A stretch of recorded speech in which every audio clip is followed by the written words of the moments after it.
Very good morning to all the students of class 7th and 8th। मेरे इस दूसरे video में आपका बहुत बहुत वेलकम। देखिएगा, मैं अभी भाषा की बात कर रहा था। पहले वीडियो में मैंने आपको बताया था कि भाषा क्या है, और अब किसी भी भाषा को यदि हमें सीखना है तो उस भाषा को सीखने के लिए सबसे पहले हमें क्या क्या आना आवश्यक है। देखिए, जिस प्रकार से कोई व्यक्ति है जो एरोप्लेन चलाता हो, यदि उससे पूछा जाए कि बताइए आपने एरोप्लेन आप जो चला रहे हैं तो आपने सबसे पहले क्या सीखा था, मीन्स उस एरोप्लेन मीन्स चलाने की सबसे छोटी इकाई मतलब जो उसने सबसे पहले किया था, तो निश्चित है नेचुरली उसका उत्तर आप भी जानते हैं कि होगा उसने साइकिल सीखी थी सबसे पहले। इसी प्रकार से बेटा हमारी जो भाषाएं होती हैं, अंग्रेजी भाषा है, हिंदी भाषा है, मलयालम, तेलुगु, संस्कृत, बहुत सारी भाषाएं होती हैं, और सभी भाषाओं को सीखने के लिए जैसे भी किसी भी प्रकार की गाड़ी आदि को, हवाई जहाज को सीखने के लिए सबसे पहले ज़रूरी है जिस प्रकार से साइकिल को चलाना, इसी प्रकार से ज़रूरी है कि किसी भी भाषा को जब हम सीख पाएंगे, इसके पहले हमें सबसे पहले सीखना होगा उस भाषा के अंतर्गत आने वाली अल्फ़ाबेट्स को। अल्फ़ाबेट्स आप जानते हैं, अल्फ़ाबेट्स अर्थात वर्णमाला। वर्णमाला को हम अल्फ़ाबेट्स कहते हैं। हिंदी में भी आपने लिखा होगा, छोटा से लेके छत्रज्ञा तक 52 अक्षर। ऐसे ही बेटा लेटर्स होते हैं हमारे अंग्रेजी में, इंग्लिश में, और जो कि होते हैं 26। मैं फिर से रिपीट करता हूँ, there are 26 letters in English alphabet. अंग्रेजी भाषा में 26 लेटर्स होते हैं जो कि ए से लेकर जेड तक होते हैं। देखिएगा, किसी भी भाषा को यदि आपको सीखना हो तो सबसे पहले ज़रूरी यह होता है कि उस भाषा के अंतर्गत आने वाली हमें अल्फ़ाबेट का ज्ञान होना चाहिए। जैसे जब आप छोटे थे, मैं एक उदाहरण दूं, और आपको जब बोलना नहीं आता था और आपने जब शुरू में बोला तो क्या आपने किसी का नाम ले लिया था या आपने सीधा एक सेंटेंस बोल दिया था हिंदी में?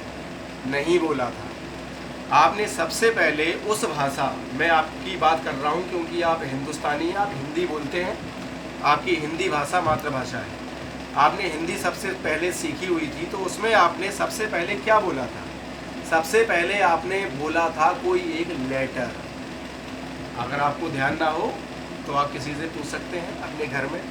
सबसे पहले आपने बोला था एक लेटर, एक अक्षर हिंदी का, वो अक्षर मेरे हिसाब से माँ रहा होगा। आपने माँ लेटर को सीखा, माँ से फिर आपने और कुछ बोला, फिर धीरे धीरे आपकी शिक्षा जब शुरू हुई तो आपने छोटा से स्टार्ट किया, मीन्स आपने वर्णमाला से स्टार्ट किया। ऐसे ही ये तो हिंदी की बात, अब अंग्रेजी की बात कर लेते हैं। तो अंग्रेजी यदि आपको सीखना है, बोलना सीखना है अंग्रेजी में, लिखना सीखना है आपको अंग्रेजी में कुछ भी, तो सबसे ज़रूरी है कि इस भाषा को सीखने के लिए हमें हिंदी भाषा के समान ही हमें ज़रूरी है कि इस भाषा की हमें वर्णमाला मीन्स अल्फ़ाबेट का ज्ञान हो। और इस अल्फ़ाबेट को मैं यहाँ पर आपको समझाता हूँ कि इस अल्फ़ाबेट्स को हम किस भांति किस प्रकार से लिखते हैं जो कि हमारे लिखने में काम आती है। मैं आपको वही अल्फ़ाबेट्स आपको मैं बताता हूँ। देखिएगा यहाँ पर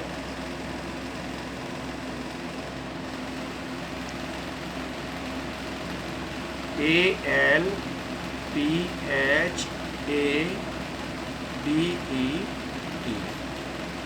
ये बेटा लिखा है अल्फ़ाबेट। हम इसे हिंदी में कहते हैं वर्णमाला, मीन्स वर्णों की माला। वर्ण होते हैं छोटा से लेकर छत्रज्ञा तक हिंदी वाले वर्ण, और अंग्रेजी वाले वर्ण ए से लेकर जेड तक। तो इन वर्णों की जो माला है उसका हमें अध्ययन करना है, और यह अध्ययन हम करेंगे दो प्रकार से। देखिएगा, इंग्लिश की अल्फ़ाबेट, यहाँ पर मैं लिख देता हूँ अपना subject,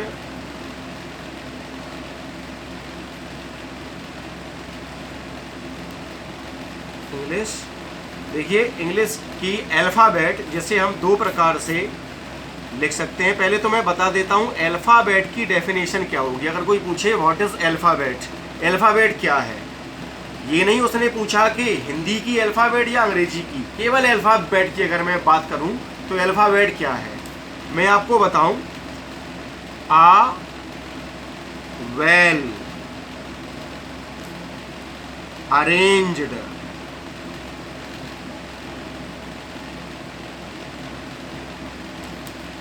group of letters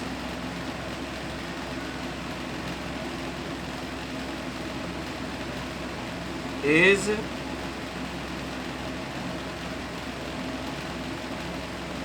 called alphabet।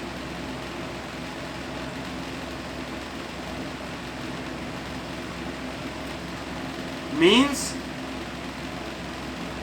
भली भांति अच्छे तरीके से व्यवस्थित किए गए, भली भांति व्यवस्थित किए गए अक्षरों का ऐसा एक समूह जिसमें ए से लेकर जेड तक, चूंकि मैं अंग्रेजी की यहाँ बात कर रहा हूँ, तो अक्षरों का एक व्यवस्थित समूह कहलाता है बेटा अल्फ़ाबेट, मीन्स वर्णमाला। ऐसा नहीं हो सकता कि ए के बाद डी आ जाए, डी के बाद एफ आ जाए, एफ के बाद आई आ जाए, इसके बाद में के आ जाए, और इस प्रकार से ये वर्ण है इनका, ये आप कह सकते हैं कि ये भी एक समूह है सर, लेकिन यह वेल अरेंज्ड ग्रुप नहीं है, व्यवस्थित रूप से ये समूह नहीं है। समूह ऐसा होता है ए के बाद बी के बाद सी के बाद डी के बाद ई के बाद एफ, इसी प्रकार से जेड तक।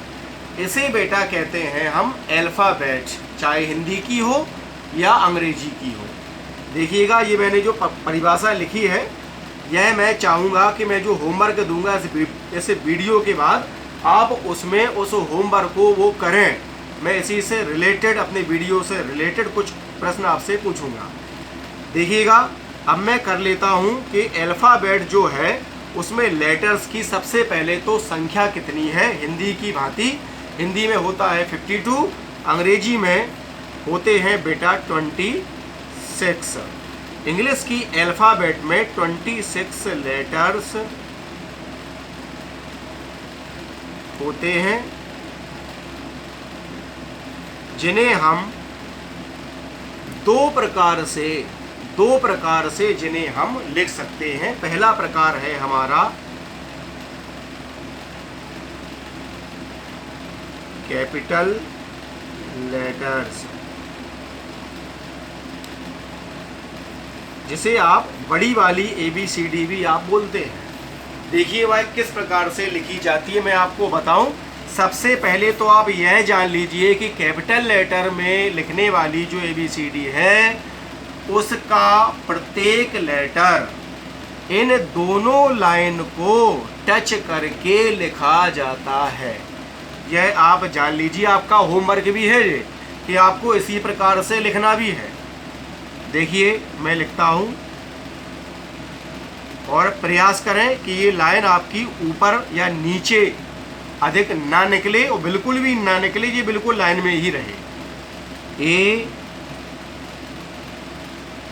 बी, देखिए मैंने बी को लिखते समय यह प्रयास किया है, मेरा पेन थोड़ा सा बंद हो रहा है, मैंने यह प्रयास किया है कि ये दोनों चूल्हे जो मैंने लगाए हैं बेटा ये बिल्कुल एक जैसे हों, कोई छोटा या बड़ा ना हो। जैसे कि अगर मैं एक चूल्हा छोटा और एक अगर मैं ऐसे बड़ा कर देता हूं तो यह मेरे लेटर को बिगाड़ने का कार्य कर रहा है। अगर मैं कहूं कि दोनों चूल्हे बेटा एक समान बनाओ, दोनों चूल्हे एक समान अगर बनेंगे तो आपका लेटर अच्छा होगा। एक लेटर से दूसरा लेटर जब उससे जुड़ेगा तो बनेगा शब्द, वह शब्द अच्छा होगा, फिर एक सेंटेंस अच्छा होगा, फिर आपका पूरा पैराग्राफ अच्छा होगा। बी के बाद बात कर लेते हैं सी की। मेरा कुछ पेन बंद हो रहा है, 11 तक हो रहा है। देखिए मैं फिर से लिखता हूँ, मैंने पेन को चेंज किया है अभी। देखिए ये पूरा ए मैंने लाइन में ही रखा है। आप भी प्रयास करेंगे, होमवर्क में आपको ये करना है। ये बी, प्रयास करना है कि दोनों चूल्हे बेटा एक जैसे हो, एक समान हो, कोई छोटा या बड़ा ना हो। ये देखिए मैंने लाइन को बिल्कुल सीधा रखा है। आप भी ऐसे ही लिखेंगे। सी, लाइन से बेटा शुरू, लाइन में ख़त्म। पहली बात तो ये ऊपर वाली लाइन से शुरू, नीचे ख़त्म, या नीचे से शुरू करें तो ऊपर ख़त्म, मतलब ये दोनों लाइन को टच करे, ऊपर या नीचे ना हो। सी के बाद डी। आपको प्रयास ये भी करना है कि एक लाइन में अधिकतम 4 लेटर ही लिखे जाएं। दूर दूर होंगे, राइटिंग अच्छी होगी। डी के बाद आपको लिखना है ई। देखिएगा मैंने ई को लिखते समय किस चीज़ का ख्याल रखा है। मैंने पहले ई लिखा, ऊपर की लाइन खींच ली, नीचे की खींच ली और फिर बीच में खींची। जो कि खींचने से पहले मैंने यह ध्यान में रखा था कि यह ज़्यादा ऊपर या नीचे ना हो जाए, चूँकि मेरा लेटर बिगड़ सकता है। इस प्रकार से मैं बता दूं, आप ऐसे लिख सकते हैं, ऐसा, ऐसा और ऐसा। आप देखिएगा इसको पास से, और जब आप इसको पास से देख रहे होंगे तो ये ई और ये ई, आपको दोनों में अंतर स्पष्ट आपको दिख रहा होगा। ये ई कुछ इतनी अच्छी नहीं है इसकी अपेक्षा, क्योंकि मैंने इसमें दोनों लाइनों को पहले खींचा, इसके बाद बीच में मैंने कोई पटरी प्रकार का प्रयोग तो नहीं किया था, लेकिन एक अंदाज से मेरे मन में था कि मुझे ये लाइन बीच में खींचनी है, तो यह लाइन बीच में आ गई। मैं आशा करता हूँ इसी प्रकार से आगे भी आपको बहुत ही अच्छे लेटर्स आपको लिखने हैं। आपका आज का ये होमवर्क होगा। आपको इसको कम से कम 5 बार लिखकर मुझे इसी ग्रुप पर प्रेषित भी करना है। Thank you.